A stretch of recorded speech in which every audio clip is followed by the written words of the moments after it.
أعوذ بالله من الشيطان الرجيم.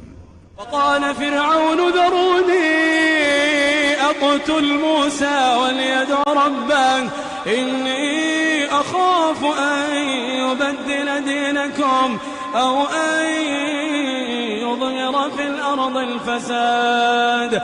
وقال موسى إني عذت بربي وربكم من كل متكبر لا يؤمن بيوم الحساب. وقال رجل مؤمن من آل فرعون يكتم إيمانه أتقتلون رجلا أن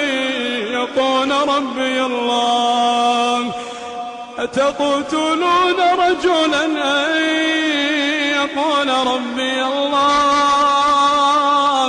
وقد جاءكم بالبينات من ربكم وإن يك كاذبا فعليه كذبه وإن يك صادقا يصبكم بعض الذي يعدكم إن الله لا يهدي من هو مسرف كذاب. يا قوم لكم الملك اليوم ظاهرين في الأرض فمن ينصرنا من بأس الله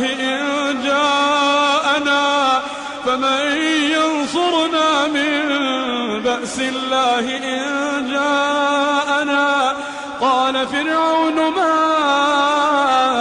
أريكم إلا ما أرى وما أهديكم إلا سبيل الرشاد. وقال الذي آمن يا قوم إني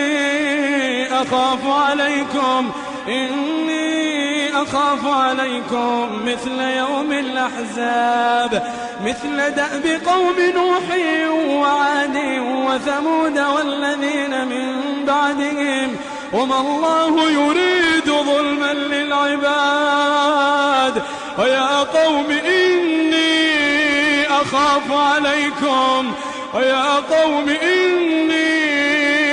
أخاف عليكم يوم التناد يوم تولون مدبرين ما لكم من الله من عاصم. ومن يضلل الله فما له من هاد.